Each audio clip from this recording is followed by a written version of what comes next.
በፍጹም በራሳችሁ ሳይድ እንዳቆሙ በእግዚአብሔር ሳይድ ቆሙ። የፈለገ ነገር ቢሆን እግዚአብሔር ሪስኩን ይወስዳል።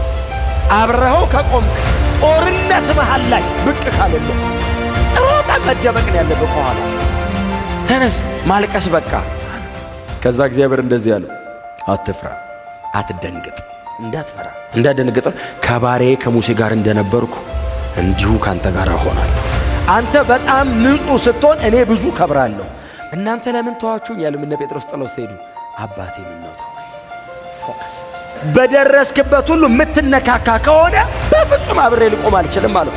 በምንም አይነት መንገድ በአመፅ ውስጥ እንዳትገኙ እኔ አብሬ እቆማለሁ አለ። እግዚአብሔር ከእኔ ጋር ይሁን ከማለታችሁ በፊት እኔ ከእግዚአብሔር ጋር ልሁን ማለት አለበት። በቅዱስ ቃሌ ባሪያዬ ሙሴ በሰጠህ ግምት ሄድ ከሆነ እርግጠኛ ሁን። መልክና ቁመት አይደለም፣ እኔ አብሬ እሆናለሁ። ግን አለው ባሪያዬ ሙሴ የነገረህን ደግሞም ያዘዘን እነዚያን ሕግጋቱን በቀንም በሌሊትም አስብ፣ አሰላስል፣ ጠብቅ። በዚያን ጊዜ አለ መንገድ ይቀናልሃል፣ ይሳካልሃል፣ ይከናወንልሃል። ሕይወታችሁን ጠብቁ፣ አስተሳሰባችሁን ጠብቁ፣ ኢንቴንሽናችሁን ንጹህ ይሁን፣ ጄኒዩን ሁኑ። ሞቲቫችሁ ኮራፕት እንዳይሆን ተጠንቀቁ፣ ለልባችሁ ተጠንቀቁ። በሕይወት ንጽሕና ውስጥ ራሳችሁን ጠብቁ። በእውነት ነው የምላችሁ ከጥቂት ዓመት በኋላ እግዚአብሔር ከእናንተ ጋር ቆሞ ብዙ ስኬቶቻችሁን እንደ ነዶ ተሸከማችሁ ትሄዳላችሁ። በፍጹም ይሄ ትንቢት አይደለም፣ ባይዘው ኢትስ ኤ ፕሪንሲፕል። እንደ እግዚአብሔር ቃል ከኖርክ ይቃናልሃል፣ ምንም ጥርጥር የለውም። እንደ እግዚአብሔር ቃል ካልኖርክ አይቃናልህም፣ ምንም ጥርጥር የለውም። እግዚአብሔር የሰጠንን ኃላፊነት፣ እግዚአብሔር የሰጠንን ሚሽን በሰጠን ዕድሜ ለመጨረስ በጣም ብዙ መዝናናት መቀነስ አለብን። እስራኤል ተሰብስቦ ይላል 30 ቀን ሙሉ ለሙሴ ያለቀሱ ይላል። እውነታቸውን ነው። ቁጭ ብሎ አለቀሱ የእግዚአብሔር ባሪያ ሙሴ ብለው። ከዛ እግዚአብሔር መጣ። ኢያሱ አለ አቤት አለ ሕዝቡን እንዲበላቸው አለ። ምን ልበል? ተነሱ፣ በቃ ተነሱ፣ ተራመዱ፣ ሌላ አለ ከፊት የተናገርኩት ሌላ አለ፣ ከኔ ጋር ትገባላችሁ። ሙሴ አልቻለም። ተነስ፣ ማልቀስ በቃ። ከዛ እግዚአብሔር እንደዚህ አለ አትፍራ፣ አትደንግጥ። ከሙሴ ቀጥሎ ማገልገል ያስፈራል። እንዳትፈራ፣ እንዳትደንግጥ። ከባሪያዬ ከሙሴ ጋር እንደነበርኩ እንዲሁ ካንተ ጋር እሆናለሁ። ግን አለው ባሪያዬ ሙሴ የነገረህን ደግሞም ያዘዘን እነዚያን ሕግጋቱን በቀንም በሌሊትም አስብ፣ አሰላስል፣ ጠብቅ። በዚያን ጊዜ አለው መንገድ ይቀናልሃል፣ ይሳካልሃል፣ ይከናወንልሃል። በሕይወት ዘመን ሁሉ ማንም አይቋቋም። እስቲ አሜን በሏ። 31 ነገሥታት ከፊቱ ቆመው ይጠብቁታል፣ ሊዋጉት። እንደነ ኢያሪኮ የተዘጉ ከተሞች አሉ። እንደነ ጋይ አይነት መሬቶች አሉ። እጅግ በጣም ጂኦግራፊካሊ ለመዋጋት አዳጋች የሆኑ ከተሞች አሉ። ከነዓን ባይዘው ለሚዋጓት አስቸጋሪ ናት፣ ከውስጥ ላለምታግዝ ናት። ጂኦግራፊካሊ አቀማመጧ ኢየሩሳሌም እዚህ ውስጥ ናት። ገና ውስጥ ያሉት ኃይለኞች ናቸው። ቀጥሎ ጦረኞች ናቸው። 7ቱ ነገሥታት ማንም አይቋቋም። በየመንገዱ እየመጣው አይቋቋሙም አልልህም። ይኸው መጀመሪያ ነገር ያለው ነው። አንተ ከሕጌ ፈቀቅ እንዳትል፣ በየመንገዱ እየመጡ አይዞ አይቋቋምም የሚል መልእክት እንዳትጠብቅ። ጎናቸው ያለው ሰው ሕጉን ጠብቀ ከሄድክ ይሳካልሃል በሉት። በዚህ አይነት ፍሬም ውስጥ እግዚአብሔር አስገባው ኢያሱን። ሕጉን ጠብቅ፣ ትእዛዙን አክብር አለው። እግዚአብሔር የሰጠው ይህንን ነው። ከፊት ለፊት ላለ ጠላት እንዳትጨነቃል፣ እንዳትጨነቅ። ጠላቶች ኃይለኞች ናቸው፣ ብርቶች ናቸው፣ ይገሉኛል፣ እንዳትጨነቅ። ለሱ እኔ ያለው አንተ ሕጉን ጠብቃል፣ እንደ ቃሌ ኑር አለው። ሳንቲፋይ ስትሆን እኔ ሞር ግሎሪፋይ እሆናለሁ። አንተ በጣም ንጹህ ስትሆን እኔ ብዙ ከብራለሁ። የኔ ሳንቲፊኬሽን ሞር በኔ ህይወት ላይ የእግዚአብሔርን ክብር እንዲገልጥ ያደርገዋል። ስለዚህ እግዚአብሔር እንደዚህ ያለው በደረስክበት ሁሉ የምትነካካ ከሆነ በፍጹም አብሬ ልቆም አልችልም አለው። እኔ ቅዱስ ነኝ አለው። አዎ እንደ ሕግ ተራመድ። በቅዱስ ቃሌ ባሪያዬ ሙሴ በሰጠህ ግምት ሄድ ከሆነ እርግጠኛ ሁን። መልክና ቁመት አይደለም፣ እኔ አብሬ እሆናለሁ። አይቋቋሙም ያለው ጦረኛ ነህ አይደለም፣ እኔ ያለው እንዳትፈራ። እኔ ግን የምኖረው በቅድስና ነው። አይ ቅድስና ከሌለ እግዚአብሔር አይመጣም፣ ከኃጢአት ጋር መቼም አይተባበረም። ስለዚህ እግዚአብሔር የነገሩ ስታርቲንግ ፖይንት ላይ አስጠነቀቀው። ሕይወትህን ጠብቃል፣ ፕሮቴክት አድርግ ራስህን። እስቲ አሜን በሏ። አካሄድን አስተካከል፣ አቲቲዩድ ንጹህ ይሁን። በምንም አይነት መንገድ በአመጽ ውስጥ እንዳትገኙ እኔ አብሬ እቆማለሁ አለ። መንፈሳዊ ዓለሙ ከባድ ነው። ከለዳውያን ምናምን በኋላ ላይ ባይዘው ዊችክራፍት ምናምን የወሰዱት ከዚህ ከከነዓናውያን ነው። እጅግ በጣም ክፉ የአጋንንት ዓለም ነው። ቀጥሎ ደግሞ ጦረኞች ናቸው። መሬቱም ሰማዩም ጠንካራ ነው። እኔ አብሬ እቆማለሁ፣ ሁሉንም አፈራርስልሃለሁ፣ አንተ ግን በእኔ በኩል ቁም፣ ሳይዳርግ ከኔ ጋር እና በጣም በእውነት ነው የምላችሁ እግዚአብሔር ከኔ ጋር ይሁን ከማለታችሁ በፊት እኔ ከእግዚአብሔር ጋር ልሁን ማለት አለባችሁ። እግዚአብሔር ካንተ ጋር ይሁን ከመባሉ በፊት አንተ ከእግዚአብሔር ጋር ሁን። እግዚአብሔርማ ካንተ ጋር የሚሆነው እንደ ቅዱስ ቃሉ እስቲ አሜን በሏ። እንደፈለኩ ይሆንኩኝ እግዚአብሔር ከኔ ጋር ነው የሚባል ነገር አይሰራም። እኔ ከእግዚአብሔር ጋር ሳልሆን እንደምንሱ ከኔ ጋር ነው። ሕይወታችሁን ጠብቁ። ሰሞኑን በጣም በተከታታይ እሁዶች እየተናገርኩ ነው እንደዚህ አይነት ነገር። ሕይወታችሁን ጠብቁ፣ አስተሳሰባችሁን ጠብቁ፣ ኢንቴንሽናችሁን ንጹህ ይሁን፣ ጄኒዩን ሁኑ፣ ሞቲቫችሁ ኮራፕት እንዳይሆን ተጠንቀቁ፣ ለልባችሁ ተጠንቀቁ። በሕይወት ንጽህና ውስጥ ራሳችሁን ጠብቁ። በእውነት ነው የምላችሁ ከጥቂት ዓመት በኋላ እግዚአብሔር ከእናንተ ጋር ቆሞ ብዙ ስኬቶቻችሁን እንደ ነዶ ተሸክማችሁ ትሄዳላችሁ። በፍጹም ይሄ ትንቢት አይደለም፣ ባይዘው ኢትስ ኤ ፕሪንሲፕል። እንደ እግዚአብሔር ቃል ከኖርክ ይቃናልሃል፣ ምንም ጥርጥር የለውም። እንደ እግዚአብሔር ቃል ካልኖርክ አይቃናልህም፣ ምንም ጥርጥር የለውም። የተመዘዘ ሰይፍ የያዘ የሰራዊት አለቃ ቆሞ አየሁ አለ። የተመዘዘ ሰይፍ የያዘ የሰራዊት ጦርነት ማለት እኮ ነው። ጦርነት ማለት የተመዘዘ ሰይፍ ይዞ ኢያሱ አየሁ። እንደዚህ ኢያሱ አየሁና እንደዚህ አለው፣ ከእግዚአብሔር ወገን ነው ወይስ ከኛ ወገን ነው ወይስ ከጠላቶቻችን ወገን አለ።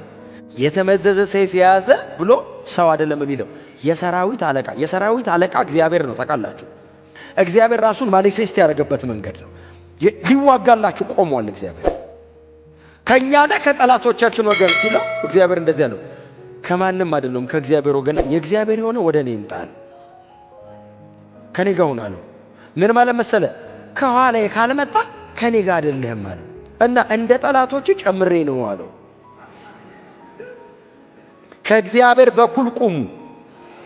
እንደ በደንብ አሜን በሉኝ እንጂ ቸርች አይደል ያለሁት? ምን ልሰሩ ነው የመጣችሁት? ጎናችሁ ሰው ነካ ነካ አድርጉትና ከእግዚአብሔር ጎን ቁም በሉት። ከእግዚአብሔር ጋር ወግን በሉት። በፍጹም በራሳችሁ ሳይድ እንዳቆሙ በእግዚአብሔር ሳይድ ቁሙ። የፈለገ ነገር ቢሆን እግዚአብሔር ሪስኩን ይወስዳል። አብረኸው ከቆምክ ጦርነት መሃል ላይ ብቅ ካለልህ ሮጠ መደበቅን ያለብህ ከኋላ።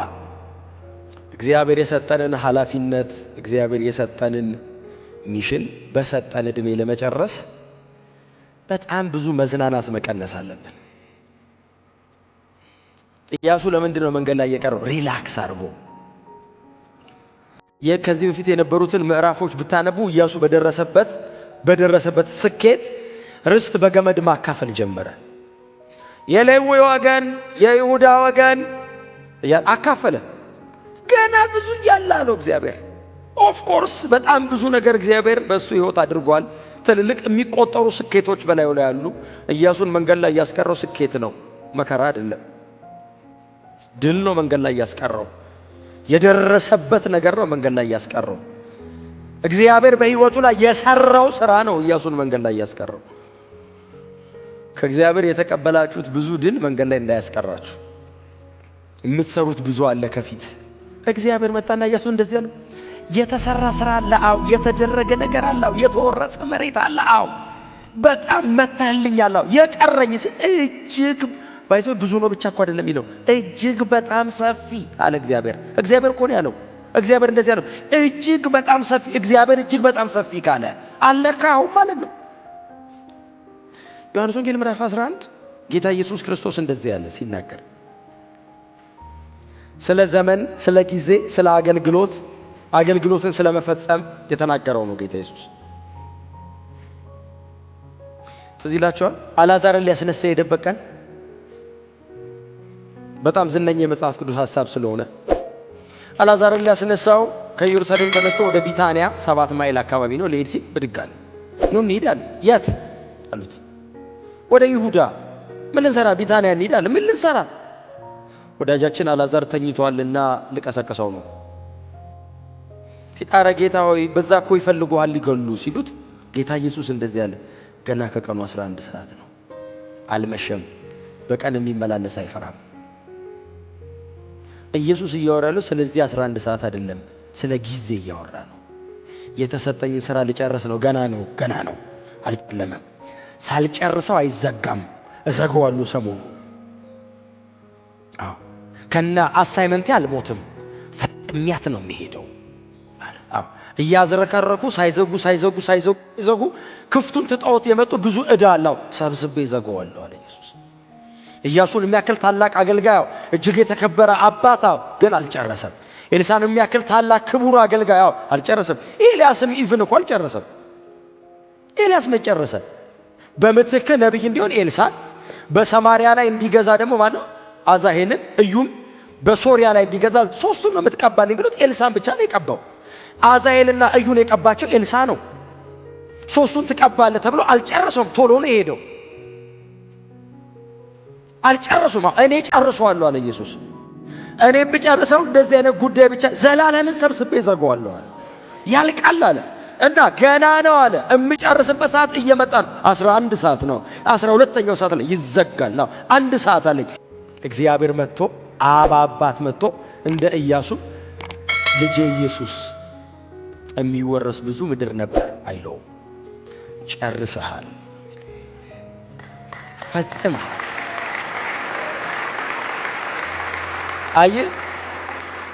የኢየሱስ ከባድ ነው። የነ ኢያሱ ከኢየሱስ አንጻር ምንም ነው። በብዙ ድል ታጅበው ነው። ኢየሱስስ አባቱ ትቶት ነው። እነ ኢያሱ እግዚአብሔር ከነሱ ጋር ነው። ኢየሱስስ አባቱ ይተዋል። ማንም አጠገቡ አይመጣም። የወደቀው መልአክ ሰይጣንና ጨለማ ክፉ ሰዎች ዙሪያውን ከበው ያስጨንቁታል። በዚህ መካከል ኢየሱስ ቀዶት ወጣ፣ ሰንጥቆት ወጣ። በምንም አይነት መንገድ ኮምፕሌን አያደርግ። በምንም አይነት መንገድ አጠገቡ ላለ ሰዎች መልስ አይሰጥም። ከአባቱ ጋር ነው የሚጨርሰው። አባቴ ነው የሚለው እና እግዚአብሔር የታመነ አምላክ ስለሆነ ዘፍጥረት 15 ላይ እግዚአብሔር ተስፋ ያደረገውን ኢያሱ መጽሐፍ ላይ ፈጽሞታል። በጣም ኢያሱ እድለኛ ሰው ነው። እግዚአብሔር ከአብርሃም ጀምሮ ከዛ ቀጥሎ ይስሐቅ አለ፣ ከዛ ያዕቆብ አለ፣ ከዛ አባቶች አሉ። ዮሴፍን ተከትለው ወደ ግብጽ ምድር ይገባሉ። በግብጽ ምድር 400 ዓመት አለ። ከዛ የምድረ በዳው ጉዞ ከነ ሙሴ ጋር አለ። ይሄ ሁሉ ታሪክ እግዚአብሔር የተናገረው ተስፋ እንዲፈጸም የተደረገ ጉዞ ነው። ይሄንን ሁሉ ወርቃማ ታሪክ እግዚአብሔር በኢያሱ አመጣና ደመደመው። ኢያሱ በጣም እድለኛ ነው። ብዙዎች በተስፋ የኖሩትን ኢያሱ ጨበጠው፣ ኢያሱ ያዘው። ኢያሱ የኔ ነው አለ። እግዚአብሔር በኢያሱ በኩል አካል አለበሰ። ለአባቶች የተናገረውን ተስፋ የኖረበት የህይወት አቋም፣ ጥሎ የወጣው ነገር፣ የተከተለበት መጠን፣ እግዚአብሔርን ያዋራበት መንገድ፣ በሕዝበ እስራኤል መካከል ያደርግ የነበረው ተአምር የሚደገም አይደለም። ከሙሴ ቀጥሎ አገልጋይ ከመሆን አለመሆን ያሳጣል። ወይ የሱን አይነት ወይ ከሱ መብለጥ አለብህ። ኦሬዲ በእስራኤል መካከል ስታንዳርድ ሴት አድርጓል ሙሴ። ከዚህ ሰውዬ ቀጠለ ለማገልገል አትሊስት እሱ ቀይ ባህርን ከከፈለ ዮርዳኖስ መከፈል አለበት ባንተ እጅ።